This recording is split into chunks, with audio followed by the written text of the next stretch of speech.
ம். மகாமந்திரம் சொல்லிட்டு சத்தத்தை ஆரம்பிச்சுக்கலாம். அருட்பெரும் ஜோதி அருட்பெரும் ஜோதி தனி பெரும் கருணை அருட்பெரும் ஜோதி. அருட்பெரும் ஜோதி அருட்பெரும் ஜோதி தனிப்பெரும் கருணை அருட்பெரும் ஜோதி.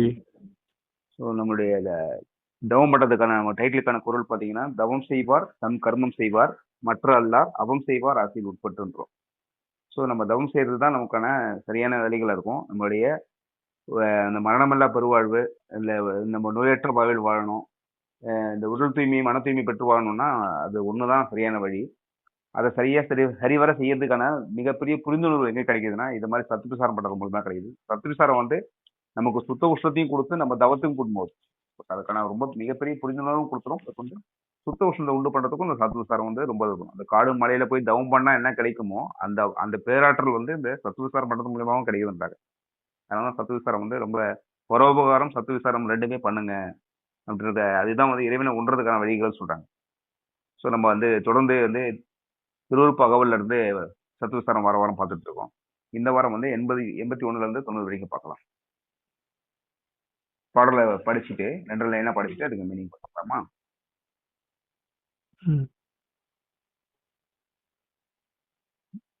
மனாதிகற்கு அறிய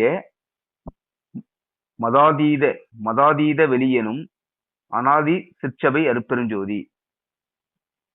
81வது லைன் இது. மனாதிகற்கு அறிய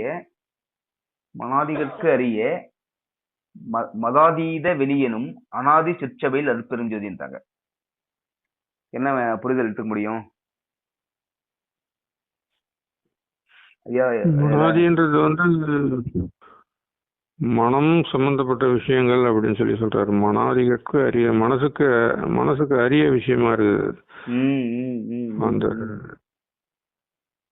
மனாதிகற்கு அரிய இந்த மனம் புத்தி சித்தம் அகங்காரம்ன்றாங்க இல்லையா, அந்த அது அது அது அது எல்லாத்தையும் தாண்டின நிலையில தான் இருக்கு. அதுக்கெல்லாம் எட்டாத நிலையில இருக்குது. மனாதிகளுக்கு அறிய, அதால அறிய முடியாது. அந்த மனம் புத்த சித்தம் அகங்காரன்ற விஷயங்களால நம்ம அதை உணர முடியாத விஷயமா இருக்குது. மனாதிகளுக்கு அறிய மதாதீத வெளியனும் அனாதி சிற்சபை அருட்பெருஞ்சோதி. இந்த வேதாந்தம் சித்தாந்தம் இது ஒவ்வொன்றுக்கும் கூட மீனிங் தெரிஞ்சுக்கணும். வேதாந்தம்ன்றது இந்த 4 நூற்றுங்களா ஐயா? வேதாந்தம்ன்றது வேதாந்தம், சித்தாந்தம், நாதாந்தம், யோகாந்தம், போதாந்தம்ன்றாங்க. இந்த போதாந்தம் கலாந்தம்னா என்னன்னு தெரியணும். போதாந்தம் கலாந்தம் ஆகிய இந்த இந்த இந்த இந்த மாதிரி மதங்களுக்கு அப்பாற்பட்டதா இருக்குது. இதெல்லாம் நம்ம சொல்றோமோ, இந்த வேதாந்தம் சித்தாந்தம் நாதாந்தம் போதாந்தம் யோகாந்தம்லாம் சொல்றோம், இது எல்லாத்துக்கும் அப்பாற்பட்டதாகவும் மனம் சித்தம் புத்தி அகங்காரத்துக்கான அப்பாற்பட்ட விஷயமாகவும் தான் இந்த சிற்றம்பலத்துல இருக்கிற அருட்பெருஞ்சோதி ஆண்டவன் இருக்காரு. இது எல்லாத்துக்கும் 8வது நிலையில இருக்காங்க. இது எல்லாத்துக்கும் சொல்லுங்க ஐயா. மனசு கடந்தாதான் இறைவனுடைய தொடர்பு. நமக்கு உயிர்ல இருந்தா மனசு உண்டாகுது. உயிர் இல்லாதவங்களுக்கு மனசு கிடையாது. அப்ப உயிரை கடந்து தான் இறைவனுடைய அனுபவத்துக்கு நம்ம போக முடியும். புரிஞ்சுக்கலாம். மனமற்ற நிலையில நம்ம தியானம் பண்றதுன்னு புரிஞ்சுக்கலாம் ஐயா. மனமற்ற நிலையில, மனம் அதாவது மனமே இல்லாத விழிப்பு நிலையில இருக்கணும். ஆமா, மனமற்ற அமைதியா இருக்கக்குள்ள அந்த இறைவனோட நம்ம கலக்கிறோம்னு அர்த்தம். மனம் உற்பத்தி ஆயிடுறதுனால இறைவனோட கலக்க முடியாது. மனம் வந்து நம்ம வெளி உலகத்துல பிரயோகம் பண்ண ஆரம்பிச்சிடும். பிராணம் ஆரம்பிச்சுன்னா அது இறைவனுக்கும் அதுக்கும் தொடர்பு கட்டாயிடுன்ற மாதிரி இருக்கு.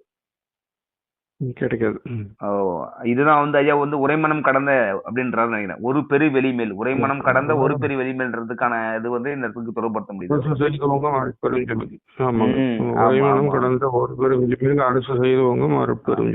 ஆமா, இந்த மனதிற்கு அறியன்னா மனமற்ற நிலையில, அந்த மனம் கடந்த நிலையில, அந்த மனம் சித்தம் இதெல்லாம் கடந்த நிலையில தான் வந்து அருட்பெருஞ்சோதி ஆண்டவர் இருக்கான்றதுதான் புரிதல் இருக்கு. அதுக்கு அடுத்த குரல் பாத்தீங்கன்னா, ஓதி நின்று உணர்ந்து உணர்தற்கு அரிதாம் ஆதி சிற்சபையில் அருட்பெருஞ்சோதின்றாங்க. ஓதி நின்று உணர்ந்து உணர்தற்கு அரிதாம் ஆதி சிற்சபையில் அருட்பெருஞ்சோதின்றாரு. ஓதி இறைவனை ஓதறதுன்றது இறைவனை வழிபாடு பண்றது. இறைவனை வழிபாடு பண்ணி ஓதி நின்னா கூட அது நமக்கு வந்து அகப்படாத பொருள். அது வந்து ஒரு அது அந்த எரிபொருள்ன்றத நம்ம எப்படி பிடிக்கணும்னாக்கா, ம் ஒரு மாதிரியா அந்த உளவினில் அறிந்தால் ஒழிய மற்ற அழைக்கின் அளவினில் அளவா மறுபிரவிதி. உழவாதான் இறைவனை நம்ம பிடிக்க முடியும். அமைதியா மனத்தை மனம் ஒடுங்கின நிலையில இறைவனோட நம்ம கலக்கிறோன்றத புரிஞ்சுக்கிறோம். புரிஞ்சினாதான் அதுல போய் நம்ம இறைவனுடைய திருவடியில நம்ம சேர்ந்திருக்கணும் அர்த்தம். ஆமா, இதுக்கு முன்னாடி குரல்ல கூட பாத்தீங்கன்னா மனம் புத்தம் சித்தம் ஆகாரத்துக்கான அப்பாற்பட்ட நிலையில இருக்காருன்றாரு. இந்த இடத்துல ஓதி நின்று உணர்ந்து உணர்ந்து உணர்ந்து உணர்தற்கு அரிதாம்ன்றாரு. அந்த ஓதி நின்று அந்த ஓதி நம்ம இறைவனை பத்தி நிறைய நூல்கள் படித்து அந்த நூல் அறிவு மூலியமா, இந்த கல்வி அறிவு மூலியமா இறைவனை உணர முடியாது. ஓதி நின்று உணர்ந்து உணர்ந்து உணர்தற்கு அரிதாம். அது அவ்வளவு சீக்கிரத்துல ஒரு கல்வி அறிவு மட்டும் வச்சுக்கிட்டு, புத்தக கல்வி அறிவு மட்டும் நம்ம வச்சுக்கிட்டு இறைவனை பிடிக்க முடியாது. இந்த வேதங்கள், ஆகமங்கள், இந்த புராண கதைகள், இது எல்லாத்துக்கும் அப்பாற்பட்ட நிலையில தான் இறைவன் விளங்குகிறாரு அப்படின்றதுதான் அதுல பொருள். அப்போ நம்ம மனம் புத்தம் சித்தம் அகங்காரத்திலையும் இறைவனை உணர்ந்து பார்க்க முடியாது. அதாவது இதை வச்சுக்கிட்டு என்ன பண்ணலாம், அது இறைவனை போறதுக்கான வழிகளை அதை நல் வழியில பழகிறது மூலியமா அந்த பாதையை நம்ம பிடிச்சி அதில் பயணம் பண்ணலாம். இறைவனை உணர்றதுக்குன்றதுக்கான சூழ்நிலை அங்க உருவாகல. இந்த ஓதி நின்று உணர்றதுக்கு முயற்சி பண்ணாலும் அங்கேயும் அதுக்கான சூழ்நிலை உருவாகுதுன்றதுதான் பொருள் எடுத்துக்க முடியுது. அடுத்த குரல் போலாங்களா ஐயா?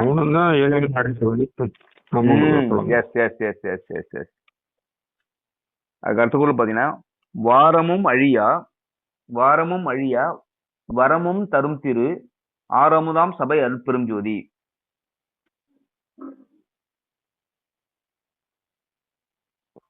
வாரம்ன்றது இறைவனுடைய அருள், அறிவு, அன்புன்னு கூட சொல்லலாங்களா ஐயா? அது அன்புன்னு சொல்லாங்களா வாரம்ன்றது? அன்பு சொல்லலாம். அன்பு அறிவு. வாரமும் அழியா வரமும் நமக்கு அருள் தரும் திரு ஆரமுதாம் சபை அருட்பெரும் ஜோதி. ஆரமுதுனாக்கா அந்த அமுதம், நம்மளுடைய விந்து உயிர் சக்தியிலிருந்து உண்டாகிற அமுதம். அந்த அமுதம் உடம்புக்கு கிடைக்கக்குள்ள நம்மளுடைய உடல் நல்ல புத்துணர்ச்சியோட நல்ல விழிப்புணர்ச்சியோட இருக்கும். இப்ப அந்த ஃபர்ஸ்ட் 2 குரல்லையும் கொடுத்ததுக்கு 3வது குரலுக்கும் தொடர்பு இருக்க மாதிரி தெரியுங்க. ஃபர்ஸ்ட் குரல்ல இந்த மனத்தை வச்சு நம்ம இறைவன் அந்த உணர்ந்து அனுபவிக்கிறதுக்கான சூழ்நிலை உருவாகல மனம் அந்த கருவியை வச்சு. அப்ப மனமற்ற நிலையில நம்ம தியானம் பண்ணணும்ன்ற புரிதல் எடுத்துக்கலாம். அந்த மனம் புத்தம் சித்தம் இதை இறைவனுக்கு அடையிறதுக்கான கூறுகளை உருவாக்கல, உணர்றதுக்கான சூழ்நிலை உருவாக்கல. அதை பக்குவப்படுத்த முடியுமா, அந்த அதை புரிஞ்சுக்க முடியுமாச்சும் அதை உணர்றதுக்கான சூழ்நிலை உருவாகலன்றார். 2வது குரல்ல பாத்தீங்கன்னா, படித்து எவ்வளவு தூரம் அறிவு வச்சுனாலும் அதை இறைவனை உணர்றதுக்கான சூழ்நிலை இருந்தார். இந்த இடத்துல வாரமும் அழியா வரமும் தருந்திரு ஆரம்பம் சபை அறுப்பும் சரி. இந்த மனதாலையும் உணர முடியல, நூல் அறிவினாலும் உணர முடியல. இந்த அன்புன்ற கருவியை வச்சுக்கிட்டு ஒரு ஜீவன் மற்ற ஜீவர்கள் மீதும் கொள்ளக்கூடிய இரக்கம், பரிவு, கருணை, ஈரம், தயவு, பாசம், இந்த நம்ம அடிப்படையில மனிதனுக்கு இருக்கக்கூடிய நற்குணங்கள் தான் இது. ஒரு ஜீவன் ஒரு இரக்கத்தோட இருக்கிறதோட, பதிவோட இருக்கிறதாகட்டும், கருணையோட இருக்கிறதாகட்டும், தயவோட இருக்கிறதாகட்டும், பாசமா இருக்கிறதாகட்டும், இதெல்லாம் இறைவனுடைய உணர்றதுக்கான கூறுகள்ன்றாங்க. வாரமும் அழியா வரமும் தருக்குது. அந்த இறைவனுடைய உணர்றதுக்கான கூறுகள் எங்க இருக்குன்னா இந்த ஜீவகாரங்கள் தான் இருக்குது. ஜீவன் 100 ஜீவனை நேசிக்கிறது தான் இருக்குதுன்றாங்க. இறைவனுடைய குணங்களே தயவு, அன்பு தான். அந்த குணங்களை நம்ம கையில் எடுக்கும்போது தான் இறைவன்கிட்ட நெருங்கவே முடியும். Super super super. கடுமையான மனம் இறைவனுக்கு நெருங்க முடியாது. இது இந்த சரியான அன்பு தான். அதனாலதான் அன்பே சிவன்ற வார்த்தைலாம் அது ஒரு மிகப்பெரிய ஒரு என்ன சொல்றான், ஒரு மிகப்பெரிய ஒரு யூனிவர்சிட்டி அளவுக்கு கண்டுபிடிக்கக்கூடிய ஒரு சயின்ஸ் எடுத்து அவ்வளவு சுருக்கி 2 வாரத்துல வச்சிருக்காங்க. அப்போ அவ்வளவு தூரத்துக்கு அதை நம்ம இறைவன் ஒரு பேராற்றல் நமக்குள்ள வரணும்னா ஐயா சொன்ன மாதிரியே அன்பும் தயவும், அந்த ஒரு நம்ம மேல நமக்கு எவ்வளவு தூரத்துக்கு நம்ம ஒரு அக்கறை அன்பெல்லாம் வச்சுக்கிறோமோ அதே மாதிரி எல்லா ஜீவர்கள் மேலேயும் அன்பும் தயவும் அந்த கருணையோட நம்ம இருக்க ஆரம்பிச்சோம்னா இறைவனுடைய குணங்கள் அப்படி நம்ம வரும். அவருடைய உண்மையாலுமே இது என்னுடைய பிள்ளைப்பா அப்படின்னு நினைக்கிற அளவுக்கு நம்ம உயர்ந்த இடத்துக்கு போவோம். அதுதான் இறைவனை உணர்றதுக்கான வழின்றது. இவ்வளவு நாள் நம்ம மனம் உடல் தூய்மை மன தூய்மை பெற்றா இறைவனை அடையலாம்ன்றது சரியான விஷயம். பட் அதை அதுக்கு நம்ம தயார்படுத்திக்கிட்டோம்னு அர்த்தம். நம்ம கிளாஸ் ரூம் போறதுக்கு முன்னாடி நம்ம ரெடி ஆகிறோம் இல்லையா, அது மாதிரி நம்ம நம்ம ரெடி ஆயிடுறோம். பட் அதுக்கப்புறம் வந்ததுக்கு அப்புறம் இறைவனை அதாவது உணர்ந்து நம்ம ரெடி ஆகணும். இறைவனை பயபக்தியோட உணர்ந்தோம்னா அந்த இறைவனுடைய அருள்ன்றது நமக்குள்ள வந்து வந்து கிடைக்குது. ஊற்றிடும். அப்படியே உடம்புல வந்து நிறைய அப்சர்வ் ஆகும். அதுக்கு வந்து சிரசுல இந்த உச்சியில இருந்தா நமக்கு அது இறங்கி ஆகணும். அதுக்கு விட்டா வேற வழி இல்ல. கரெக்ட் கரெக்ட் கரெக்ட் துரியாதீதம் சொல்றாங்கல்ல ஐயா, அந்த துரியாதீத நிலையெல்லாம் போய் பார்க்கணுன்றாங்க. அந்த உச்சி வழியா தான் நமக்கு வந்து அப்சர்வ் ஆகணும் பிரபஞ்சத்துல இருக்க சக்தி. நம்ம சாப்பிட்ட சாப்பாடு இதெல்லாம் வந்து உடம்புக்கு எனர்ஜியா மாறினாலும் நம்ம அன்பு தயவோட இருந்தா தான் அந்த மேற்கொண்டு அந்த பிரபஞ்சத்துல இருக்க சக்தி வந்து நமக்குள்ள அப்சர்வ் ஆகி உடலினுடைய ஆரோக்கியம், மனம் இது நல்ல ஒரு அறிவு நிலையில நம்ம செயல்பாட்டுக்கு வர முடியும். அப்ப அந்த அன்பும் தெய்வமும் தான் முக்கியம். இறைவனை உணர்றதுக்கான 2 டூல் தான் இருக்குது. அந்த கருணையோடையும் அன்போட இருக்கிறது மட்டும் தான் இருக்குது. அந்த உயிர் இறக்கம்ன்றது கண்டிப்பா இருக்கணும். அதுதான் பரோபகாரம், ஜீவகாரணியம்ன்றாங்க. இதுதான் ஐயா வந்து ஜீவகாரணியம் உண்டாகும் போது அன்பும் அறிவும் உடனாக நின்று விளங்கும். உடனாக விளங்கும். ஆமா, உடனாக. அந்த எப்ப நமக்குள்ள தயவு இது இல்லைன்னா மறையும், இது விளங்குனா உடனே விளங்கும். ஆமா ஆமா ஆமா. ஜீவகாரணியம் உண்டாகும் போதுன்னா அந்த கருணை நமக்குள்ள வருது, அன்பு வருது, பரிவு வருது, இரக்கம் வருதுன்னா அதுதான் ஜீவகாரணியம். அந்த ஜீவகாரணியம் உண்டாகும் பொழுது அன்பும் அறிவும் உடனாக நின்று விளங்கும். அதற்கு உபகார சக்தி விளங்கும். அந்த உபகார சக்தி விளங்கவே எல்லா நன்மைகளும் தோன்றுன்றாரு. எனக்கு ஏன்பா நோய் வருது? ஆமா, எனக்கு ஏன் நோய் வருது? எனக்கு ஏன் மனக்கவலை வருது? நமக்கு இருக்கிற பிரச்சனைக்கு எல்லாத்துக்குமே உலகத்துல இருக்கிற அத்தனை பிரச்சனைக்கும் சொல்யூஷன் என்னன்னா அப்படியே ஐயா ஒரே வார்த்தையில ஒரே ஸ்டேட்மெண்ட் முடியாது. அதாவது இந்த யூனிவர்ஸுக்கே நாட் ஃபார்லி தமிழ்நாடு, இந்தியா, இது ஏன் ஸ்டேட்டு, உன் ஸ்டேட்டு, இது என்னுடைய மாநிலம், இது உன்னுடைய மாநிலம், இது ஏன் நாடு, ஓ நாடு, இது எங்கள் வளம், அது உங்க வளம், நம்ம எல்லாமே அவ்வளவு பிரிவினைகள் இருக்கிறோம். நம்ம தலைவர் நம்ம ஐயா என்ன சொல்றாரு? யூனிவர்ஸுக்கே சொல்றாரு, எல்லா உயிரத்துக்கும் சேர்த்து சொல்றாரு, ஜீவகாரணியும் விளங்கும் பொழுது அன்பும் கருணையும் உனக்கு புரிஞ்சு உன்னை அப்ளை பண்ணி ஆரம்பிச்சிட்டீங்கன்னா ஜீவகாரணியம் விளங்கும் பொழுது அன்பும் அறிவும் உடனாக நின்று விளங்கும். அப்பதான் அன்பே வருது. ஆமா, ஜீவகாரணியம் விளங்கும் போது அன்பும் அறிவும் உடனாக நின்று விளங்கும். அது உடனாக நின்று விளங்கவே உபகார சக்தி அனைத்தும் வந்து நமக்கு உதவி பண்ணுது. எல்லா உபகார சக்தியும் என்ன பண்ணுது? அதுக்கு நமக்கு உதவி பண்ணுது. அந்த உதவி பண்ணக்கூட உபகார சக்தி கூட விளங்கும். அந்த விளங்கக்கூட எல்லா நன்மைகளும் தோன்றும். இதே ஜீவகாரணியம் மறையும் பொழுது இப்ப எங்க இது வந்து நடக்க ஆரம்பிக்குதுன்னா, சப்போஸ் யாரு வந்து இது நான் தான் அப்படின்றதே அந்த ஒரு அகங்காரம் மேல் இருந்ததோ அப்ப ஜீவகாரணியம் மறைஞ்சிடுது. இது நம்ம இதெல்லாம் துர்குணங்கள். ஆமா, உடனே அடுத்த செகண்டே மறைஞ்சிருமா. இப்ப எல்லா நன்மைகளும் தோன்றுறது ஒருத்தருக்கு ரொம்ப அன்பா இருக்காரு, அவர் கொஞ்சம் யூகோ அதிகமாக்குறாரு, இல்ல வந்து அவரு தன்னை பத்தி மிகைப்படுத்திட்டு நினைக்கிறாரு, இல்ல வந்து மக்கள் எல்லாமே ஒருத்தவங்களை குறைச்சியும் ஒருத்தவங்க ஏற்றி நினைக்கிறாரு அப்படின்னா அந்த ஜீவகாரத்துக்கு அந்த அன்பும் கருணையும் அவர்கிட்ட குறையுதுக்குள்ள அது குறைய ஆரம்பிக்கிற அந்த கணப்பொழுதையே வந்து அது நின்றுடுமா. ஜீவகாரணியம் மறையும் பொழுது அன்பும் மறையும் உடனாக மறையும். அது மறைவே உபகார சக்தி மறையும். உபகார சக்தி மறைவே எல்லா தீமைகளும் தோன்ற. அப்ப இப்ப தீமை நம்ம நடக்கிறதுக்கும் நன்மை நடக்கிறதுக்கும் எங்க காரணமா இருக்குன்றத ரொம்ப ஸ்ட்ராங்கா சொல்றாங்க அந்த இடத்துல. அதை வந்து எப்படி நடக்குதுன்றதுதான் சொல்றது. வாரமும் அழியா வரமும் தருத்திரு ஆரம்பம் சபை அறுப்பது வந்து இந்த அன்பு வந்து அன்பும் ஜீவகாரணியமும் இருந்தா மட்டும்தான், உயிர் இறக்கமும் கருணையும் இருந்தா மட்டும்தான் இறைவனை உணர முடியும். அதுக்கான டூல் இது. அடுத்த குரல் போலாம். இதியா பெருநலம் எல்லாம் அளித்தருள் அழியா சிற்சபையில் அறுப்பெரும் ஜோதின்றாங்க. இதியா பெருநலம், இழியாத அதாவது குறைவல்லாத ஒரு பெரிய நலம், மிகப்பெரிய நலம் வந்து எல்லாம் அளித்தருள் அழியா சிற்சபையில் அறுப்பெரும் ஜோதின்றாங்க. ஒரு குரலுக்கும் ஒரு குரலுக்கும் அப்படியே மேல மேல அது தொடர்புடைய கொண்டு போறாங்க. சூப்பர். ஏற்கனவே நம்ம படிச்ச அதே அந்த குரலினுடைய அதே விளக்கம் தான் இதுவும். ஆமா, அதோட கண்டினியூட்டி அப்படியே வருது.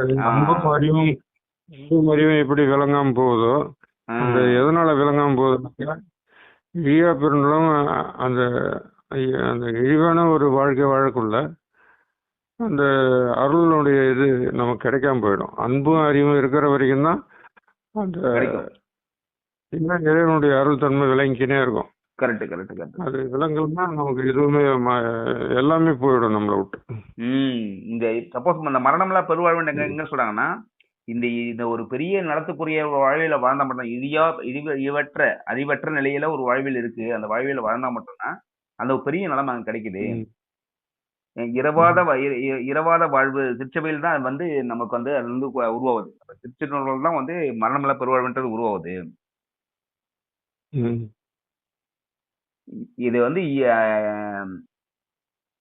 யாராலையும் நம்ம தூற்றப்படாமலும், யாரோ ஒருத்தவங்க நம்மள வந்து ரொம்ப இவர் வந்து இப்படி இருக்காருப்பா அப்படி இருக்காருப்பா சொல்லி நம்மள வந்து என்ன சொல்ல வெறுக்கணும். அந்த வெறுக்கிற மாதிரி ஒரு சூழ்நிலை இல்லாம ஒரு அன்பும் கருணையும் மயமா நம்ம இருந்துட்டோம்னா யாராலையும் நம்ம என்ன பண்ண மாட்டோம் வந்து நம்மள வந்து நம்ம எள்ளி நகையாடுற இடத்துலயோ நம்ம வந்து ஒரு குறைவா நினைக்கிற இடத்துல நம்ம இருக்க மாட்டோம். அது தாண்டி நிலையில அந்த இடியா பெருநாள்ன்றது எப்படி இருக்கும் பாத்தீங்கன்னா, எந்த பாவகாரியம் இல்லாம நல்ல வழியில வந்து பொருள் ஈட்டி ஒரு நம்ம ஒரு அடுத்தவங்களுடைய நலனை அழிச்சு அடுத்தவங்களுடைய உழைப்பு சுரண்டி சம்பாதிக்காம ஒரு நல்ல வழியில பொருள் ஈட்டி தானமும் தர்மமும் செய்யறது மூலியமா நல்ல நல்ல நமக்கு நல்ல நன்மைகள் தோன்றும். அந்த நல்ல ஒரு புண்ணிய காரியங்கள் அந்த புண்ணிய காரியங்கள் எல்லாமே நடக்காது. அதுக்கப்புறம் பாத்தீங்கன்னா அந்த நோயற்ற வாழ்வு நமக்கு கிடைக்கணும். நோயற்ற வாழ்வுகளுக்கு நம்ம இருக்க ஆரம்பிக்கணும். குற்றமில்லாத ஒரு மனநிலையோட நம்ம வாழ ஆரம்பிக்கணும். பயமே நமக்கு இருக்காது. குற்றம் இல்லைன்னா பயம் இருக்காது. பக்தியோட நல்ல உள்ளம் கொண்டிருக்கிறது இதெல்லாம் வந்து அந்த இடியா பெருநலம். இந்த இழிவற்ற ஒரு வாழ்வில வாழ்றதுக்கான சூழ்நிலை யாருக்கு இருக்கும் பாத்தீங்கன்னா இந்த 5 விஷயங்களும் அவங்களுக்கு தானே நடக்கும். ஸோ இதெல்லாம் வந்து அந்த இழியா பெருநலம் அது இதெல்லாம் எங்க இருந்து வருதுன்னா இந்த 5 விஷயமும் எப்படி நடக்குதுன்னா திருச்சிற்றம்பலத்துல இருந்து தான் நடக்குது. அவங்களுக்கு வந்து ஒரு இழியா பெருநலம் அந்த இழிவற்ற ஒரு பெரிய ஒரு வாழ்வு அளிக்கப்படுது. எங்க இருந்தா திருச்சிற்றம்பலம் அளிக்கப்படுது. அந்த இழிவற்ற வாழ்வு என்னன்னு பாத்தீங்கன்னா பாவகாரியம் இல்லாமல் நல்ல வழியிலே பொருளேற்றக்கான உங்களுக்கு சூழ்நிலை உருவாயிடும். ஒரு ஒரு ஒரு கசாப் கடை வச்சுதான் பிழைக்கணுன்ற ஒரு சூழ்நிலை இருக்காது. ஒரு தம்மு விற்கிறது, சிகரெட் விற்கிறது, இல்லை ஏதாவது பொய் சொல்லி சம்பாதிக்கிறது, இல்லை வந்து ஒரு குறுக்கு வழியில போய் முன்னேறணும்னு நினைக்கிறது, அந்த மாதிரி ஒரு எண்ணம் வராது. ஏன்னா ஜீவகாரணியம் வந்து எல்லாருமே ஈக்குவலா எல்லா உயிரையும் ஈக்குவலா நினைக்கிற குணம் வந்து இப்ப கொஞ்ச நாளுக்கு மேலே கூட ஒரு அரசியல்வாதி வந்து அவரு சொல்றாரு. அவரு ஒரு 25 வயசு வரைக்கும் 30 வயசு வரைக்குமே பாத்தீங்கன்னா புலால் சாப்பிட்றதுல அவ்வளவு ரொம்ப ஆர்வமா இருப்பாராம். அவங்க அம்மா என்ன பண்ணுவாங்களாம், எவ்ரி சாட்டர்டே வந்து பெருமாளுக்கு விரதம் இருப்பாங்களாம். ஒவ்வொரு புரட்டாசிலையும் வந்து முழுமையா வந்து வெஜிடேரியன் கடைபிடிப்பாங்க. பட் இவரு வந்து ரொம்ப அனாதையே பிரியமா சாப்பிடுவாராம். அப்போ அவங்க அம்மா திட்டுவாங்களாம், இது என்ன கதிக்கு போமோ, ஏன் இப்படி பண்ணுது அப்படின்னு சொல்லிட்டு அவங்க ரொம்ப இவரை திட்டுவாங்களாம். அப்படி இருந்தும் ஒரு ஸ்டேஜில் அவர் என்ன பண்றாருன்னா திருக்குறள் படிக்க ஆரம்பிக்கிறது, திருவள்ளுவா படிக்க ஆரம்பிக்கிறது, வள்ளலாரை பத்தி தெரிஞ்சுக்க ஆரம்பிக்கிறது. தெரிஞ்சு சொல்றது இது ஏன் நம்ம ஃபாலோ பண்ணி பார்க்கணும்னு நினைச்சு அந்த கனப்பொழுதுல இருந்து இன்னை வரைக்கும் அவர் சாப்பிடலான்றது ஒரு 75+ இருக்கும் அவருக்கு. அவ்வளோ அவரு இதை பேசுறதுக்கான தகுதி இருக்குன்னு சொல்லிட்டு வள்ளலாரை பத்தி ஸ்பீச் கொடுத்துருக்காரு. இப்போ ஒரு அரசியல் பின்புலத்துல இருந்தாலே கூட அவங்க எந்நேரம் ஒரு பார்ட்டி மற்றவங்களுடைய வாழ்விலேயே மற்றவங்களுடைய வாழ்வை கீழே வச்சுக்கிட்டே அவங்க வாழ்வை மேல நினைக்கிறவங்களுக்கே அவ்வளவு பெரிய மாற்றத்தை கொடுக்குதுன்ற பட்சத்துல அப்ப நம்மள மாதிரி சாமானிய மக்கள் படிக்கக்குள்ள கண்டிப்பா அதை உணர்றதுக்கான சூழ்நிலையை அதுக்கு அடுத்த லெவலுக்கு சூழ்நிலை கிடைக்கும். அவங்களுக்கு வாய் வழி மட்டுமே அது ஒரு மாற்றத்தை கொடுக்குது. கொஞ்சம் உடல் அளவுல ஒரு ஃபாலோ கிடைக்குதுன்னா அப்ப நமக்கு வந்து கண்டிப்பா இறைவனை வந்து ரீச் ஆகணும் அப்படின்ற ஒரே மிகப்பெரிய கட்டாயத்துல இருக்கும். அந்த அருளை பெறணும்ன்ற ஒரு கட்டாயத்தில் இருக்கும். அப்ப நமக்கு வந்து அவ்வளவு தூரத்துக்கு சூழ்நிலையும் பாசிபிலிட்டியும் நல்லாவே அமையும். அப்ப அதை சரியா உணரணும். அந்த இழிய பெருநாளை வாழ்றதுக்கான விஷயம் என்னன்னா திருச்சிற்றம்பலம் தான் இருக்குன்றதுக்கான தவம் பட ஆரம்பிச்சோம்னா உண்மையுமே இந்த கூட்டு பிரார்த்தனை வந்து இவ்வளவு நாளா பண்ணிட்டு இருக்கிறதுனால நம்ம என்னதான் நம்ம தனிப்பட்ட முறையில மெடிடேஷன் பண்றோம், கூட்டு பிரார்த்தனை பண்ணதுடைய எஃபர்ட் சூப்பரா இருக்குது, ரொம்ப ஃபண்டாஸ்டிக்கா இருக்குது. ஸோ இன்னைய வாரத்துக்கான கடைசி பொருள் படிச்சிடலாம்.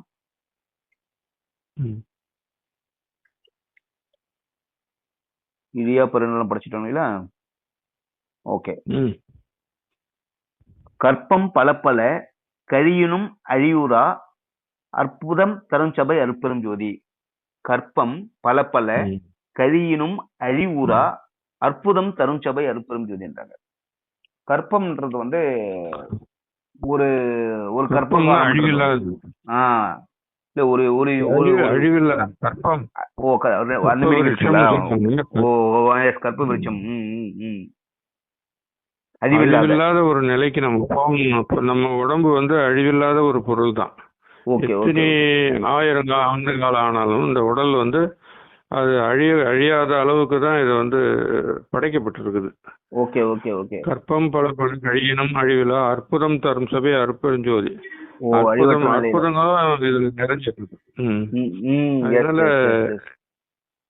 நம்ம ஒழுக்க நெறியும் நம்ம அந்த இந்திரிய ஒழுக்கம், கர்ண ஒழுக்கம், ஜீவ ஒழுக்கம், ஆன்ம ஒழுக்கம் இதெல்லாம் வந்து ரொம்ப சுலபமா நம்ம கடைபிடிக்கக்கூடிய ஒழுக்கம். ஆனா அதை கடைபிடிக்க முடியாம நம்ம வந்து புலன்களால வந்து தவறான வழியில போய் மனசு சொல்றதுபடி கேட்டு அந்த அழியாத உடம்ப அழிச்சிடறோம். கற்பம் பல பல கழியினும் அழிவிலா அற்புதம் தரும் சபை அழிப்படுது. Okay okay okay. இந்த இடத்துல பாத்தீங்கன்னா இப்படியும் பண்ணிருக்கலாம். இந்த கற்பம்ன்றது வந்து பாத்தீங்கன்னா நீங்க சொல்ற மாதிரி அழிவற்ற நிலையிலும் எடுத்துக்கலாம். இந்த அழியாத வரமும் இழிவில்லாத பெருநலமும் கொடுக்குறது பாத்தீங்கன்னா ஒரு கற்பம்ன்றது பாத்தீங்கன்னா இந்த கற்பம் பல பல ஒரு கற்பம்ன்றது வந்து 4 யுகங்கள் ஒரு ஒரு கற்பம் சொல்றாங்க. 4 யுகம். அந்த கிரேத யுகம், திரேத யுகம், துபார யுகம், கலியுகம்ன்றங்களா அந்த 4 யுகம் சேர்ந்து ஒரு கல்ப காலம்ன்றாங்க. இந்த மாதிரி பல கற்பங்கள் கலந்தாலும் கூட இப்ப 3 கற்ப காலங்கள் கடந்துதான் நம்ம 4 கற்ப நிலையில கற்ப கால நிலையில அந்த கலியுகத்துல இருக்கிறோம். இத மாதிரி 4 கற்பம் கலந்த ஒரு கற்பம். இத மாதிரி கற்பங்கள் பல கழிந்தாலும் கூட நமக்கு அழிவே இல்லாத நிலையில அந்த அற்புதம் எங்க நடக்குதுன்னா இந்த திருச்சிற்றம்பலத்துல தான் நடக்குதுன்றாரு. அற்புதம் எங்க நடக்கலாம்? திருச்சிற்றம்பலத்துல நடக்கலாம். அப்போ அவ்வளவு பெரிய ஆற்றல் திருச்சிற்றம்பலத்துல இருக்க கூட நம்ம எதை தேடிட்டு இருக்கோம்? ஒவ்வொரு நாளும் நம்ம சமைக்கிறோம், சாப்பிட்றோம், வேலை செய்யறோம், ஓடுறோம், ஓடியாரோம், என்னென்னமோ பண்ணிட்டு இருக்கோம். நம்ம எதை தான் தேடிட்டு இருக்கோம்? நம்மளுடைய நோக்கம் தான் என்ன? இப்ப நம்ம எல்லாருக்குமே ஒரு பயங்கர ஒரு கமிட்மெண்ட் இருக்குது. செம்ம இல்ல ஐயா, டைமே இல்லைங்க ஐயா, இந்த மெடிடேஷன் பண்றதுக்கு நேரம் இல்லைங்க ஐயா அப்படின்றோம். ஆனா இங்க ஒரு கற்பம் பல பல கழியணும்ன்றாங்க. பல கற்பங்கள் கடந்தாலும் கூட அழிவற்ற நிலையில வாழ்றதுக்கு ஒரு வழி இருக்குது. அது திருச்சிற்றம்பலம் தான் உருவாகுதுன்றது.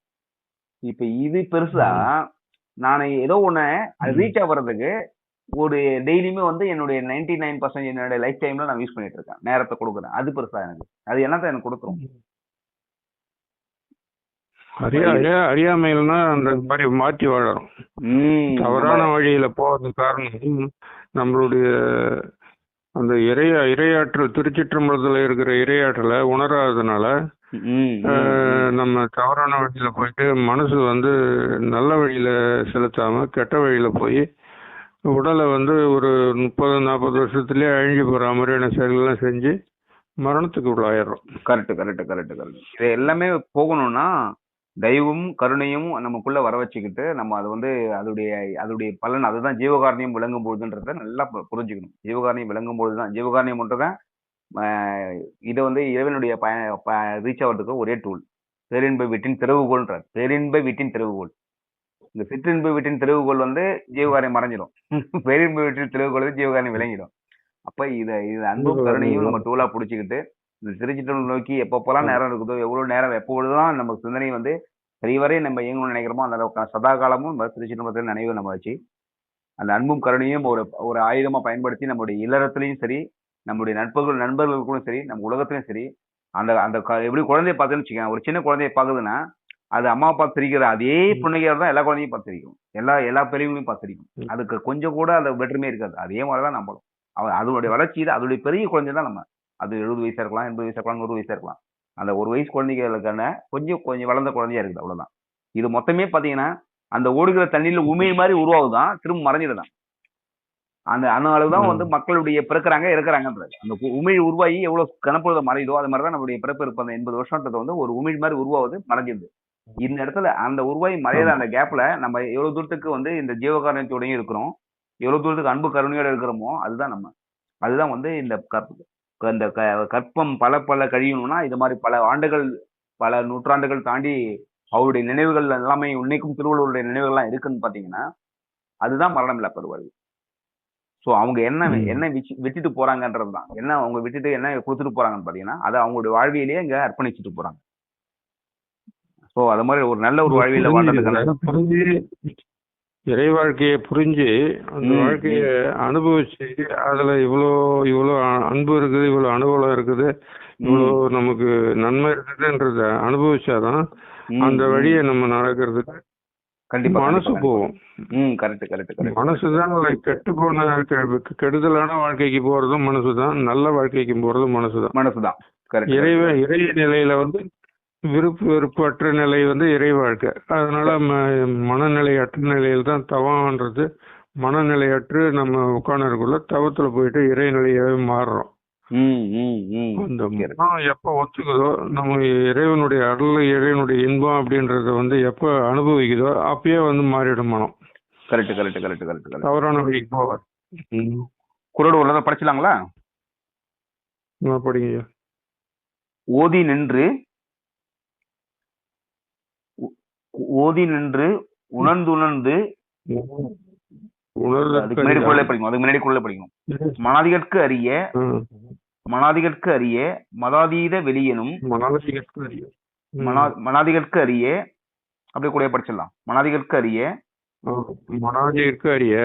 மதாதீத வெளியாம்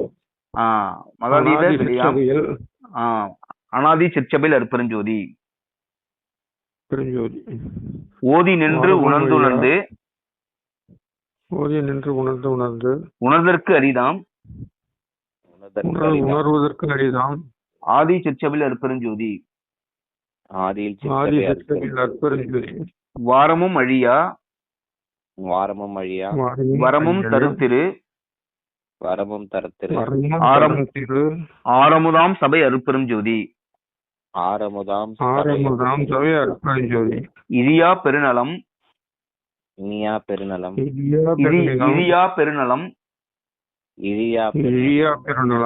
எல்லாம் அளித்தருள் அழியா சிற்சபையில் அருட்பெருஞ்சோதி. கற்பம் பல பல கழியினும் அழிவுறா அற்புதம் தரும் சபை அருட்பெருஞ்சோதி.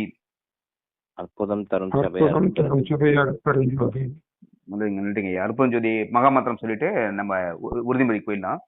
சன்மார்க்கம் திருச்சிட்டம்பலம் திருவிண்ணப்பத்துக்கு போயிடலாம். அருட்பெரும் ஜோதி அருட்பெரும் ஜோதி தனி பெரும் கருணை அருட்பெரும் ஜோதி.